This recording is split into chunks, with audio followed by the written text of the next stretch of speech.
खैर साहब, इंडिया तो ओपनली पैसे लगाता है। डोवल तो ऑन रिकॉर्ड भी है कि जी अगर मुंबई होता है तो फिर बलोचिस्तान भी टूट सकता है, एंड इट्स नो सीक्रेट।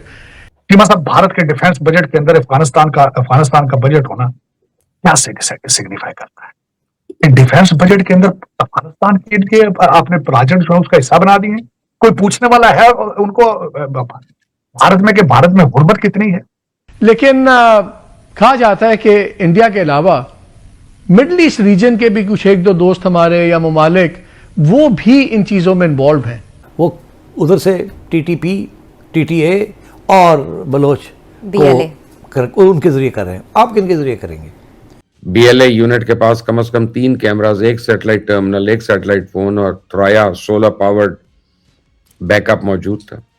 ये मॉडल इस नई हकीकत को जाहिर करता है कि जदीद दहशतगर्दी सिर्फ गोलियों और बारूद से नहीं बल्कि बैंडविड्थ, सॉफ्टवेयर और सोशल मीडिया से लड़ी जा रही है।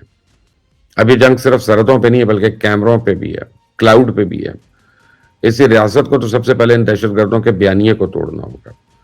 दहशतगर्दों को प्रोपेगेंडा के मस्मार किए बगैर हम आगे नहीं बढ़ सकेंगे। तो दोस्तों, आज पाकिस्तानी मीडिया की वीडियो काफ़ी इंटरेस्टिंग है, जिसमें एक तरफ इस समय यानी मौजूदा डिफेंस मिनिस्टर ख्वाजा आसिफ ने खुलेआम ये कहा है कि पास्ट में पाकिस्तान ने जो भी काम किया था वह अमेरिका के कहने पे किया था, क्योंकि जो उस समय के पाकिस्तानी जनरल डिक्टेटर थे उन्होंने अपनी सत्ता को बचाए रखने के लिए अमेरिका का जिहाद लड़ा, जिसका परिणाम पाकिस्तान आज भुगत रहा है। ये अपने आप में एक बड़ा ही इंटरेस्टिंग बयान है, क्योंकि इस समय जो मौजूदा पाकिस्तानी आर्मी का जो हेड है आसिम मुनीर, जो ट्रंप का फेवरेट फील्ड मार्शल बना हुआ है, वो भी तो यही कर रहा है। यानी पाकिस्तान में अपनी पकड़ को मजबूत बनाए रखने के लिए जो आसिम मुनीर ट्रंप की गोद में बैठा हुआ है वो कुछ अलग तो नहीं है। इसके साथ ही इसी वीडियो में डोनाल्ड ट्रंप ने एक नया बयान दिया है फिर से, जिसमें ट्रंप ने इंडिया पाकिस्तान युद्ध को मेंशन करते हुए हैरानी तरीके से यह बोला है कि भारत और पाकिस्तान युद्ध के बीच में 10 जहाज गिरे थे। जी हाँ, आपने बिल्कुल ठीक सुना, और ये हैरानी तरीके से इसलिए है क्योंकि ट्रंप ने जब पहली बार इंडिया पाकिस्तान युद्ध का जो मेंशन किया था उसमें उसने कहा था कि 5 जहाज गिरे थे, अगर आपको याद होगा तो। और उसी के बाद पाकिस्तानी मीडिया के अंदर यह नैरेटिव खूब चलाया गया कि पाकिस्तान तो जीत गया, पाकिस्तान ने भारत के इतने रफेल गिरा दिए। तो आइए देखते हैं आज की इस लेटेस्ट वीडियो को।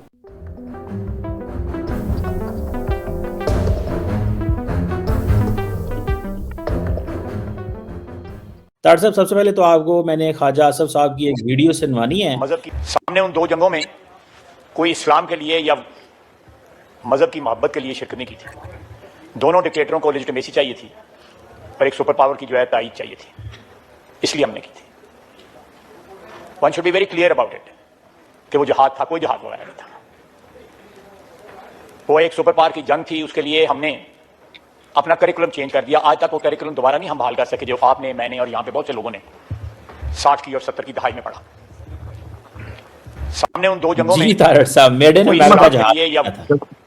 ख्वाजा साहब कंट्रोवर्शियल स्पीचेस देने पे माहिर हैं, वो देते रहे हैं, लेकिन उन्होंने बिल्कुल एक जो आवाज उठाई है बिल्कुल सही उठाई है कि हमने कंट्री अपना तबाह कर दिया है। कि वो जहाद था, कोई जहाद वगैरह इन जो पठान भाईजान हैं, मौलाना इस वक्त जो सबसे बड़े फ्रेंचाइजी हैं भारत के, हमने अपना कंट्री तबाह किया है। अमेरिका ने $140 बिलियन कमाए और उसके बाद 7.8 बिलियन का असला छोड़ के चले गए हैं, जिसकी कीमतें आपकी नस्लें अदा करेंगी, आज भी कर रही है। थर्मल गन्स जो दे रहे हैं, जो हमारे भारतीय भाईजान जाके उनको ट्रेनिंग दे रहे हैं अफगानिस्तान के अंदर, दुख वाली बात है। देखें, मैं अब चलें, बात कहते हैं निकल ही पड़ी है तो इस पर भी डिस्कस कर लेते हैं कि मतलब भारत के डिफेंस बजट के अंदर अफगानिस्तान का बजट होना क्या सिग्निफाई करता है? डिफेंस बजट के अंदर अफगानिस्तान के लिए आपने राजन जो उसका हिस्सा बना दिए। कोई पूछने वाला है उनको भारत में कि भारत में गुर्बत कितनी है, और आप डिफेंस बजट के अंदर अफगानिस्तान का हिस्सा रख के बैठे हैं। करे ना चैलेंज को बता है माइकल आल इस वक्त भारत से आवाज निकाले, फिर कहते हैं नहीं बिगेस्ट ऑन द प्लेनेट। जो बीजेपी के साथ नहीं है वो हिंदू ही नहीं है, जो बीजेपी के साथ नहीं है वो देशद्रोही है, वो इंडियन ही नहीं है।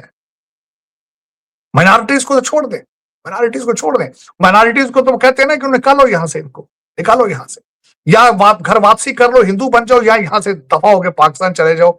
तो अब पाकिस्तान तो सारा कुछ सीख के इन 2 जहादों से यू टर्न ले रहा है पड़ोस, जहां दुनिया की सबसे बड़ी झूठी जमहूरियत है। चीमा साहब, एक लफ्ज यहाँ पे मैं शेयर करना चाहूंगा आपसे। आज से तकरीबन 2 महीने पहले मैं इंटरेक्शन हुआ मेरा कुछ भारतीय जर्नलिस्टों के साथ वॉशिंगटन डीसी में। बैठे ही एक टिपिकल स्टाइल के जिस तरह वो करते हैं, एंटी पाकिस्तान नैरेटिव किसी ने फेंकने की कोशिश की। उसने कहा आपके जर्नल ये करते हैं आप। मैंने कहा please stop it right here. हमारे आर्मी जर्नल एटलीस्ट यूनिफॉर्म में है, तुम्हारे डिक्टेटर तो कुर्ते शलवार में फिर रहे हैं। तुम्हारे तो डिक्टेटर कुर्ते शलवार में है। किसी जगह भी चीमा साहब एंटी बीजेपी निकल के देखें आप बाहर क्या होता। मैंने कहा था वो हमारी जो एक लेडी टूल इन्होंने बनाई थी जंग के दिनों में, जिसको बीजेपी के लीडर ने कहा था कि ये टेररिस्टों की बहन है, उसने रिजाइन दिया है। अगर उस बीजेपी के लीडर ने रिजाइन नहीं दिया या उसको नहीं निकाला गया तो मेरी रिक्वेस्ट थी उस दहशतगर्दों की बहन से कि तुम आर्मी से रिजाइन कर। लेकिन वो भी डरती, शायद पता नहीं घबराती होगी, उठा लिया जाए, मार दिया जाए, क्या किया जाए।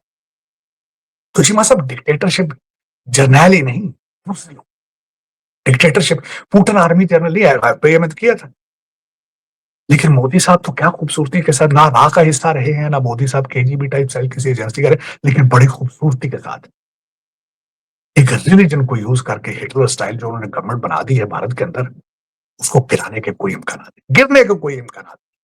और उसकी वजह यह है आज कोई अपोजिशन उनके सामने खड़े होने की ताकत रखती है फाइनेंशियली, या जिस तरीके से ऑपरेट किया जा रहा है दुनिया की सबसे बड़ी झूठी जमहूरियत को, दुनिया की सबसे बड़ी झूठी इकोनॉमी को, कोई हैमर का माइकल लाल वहां खड़ा हो जाए इनके सामने? Impossible, zero.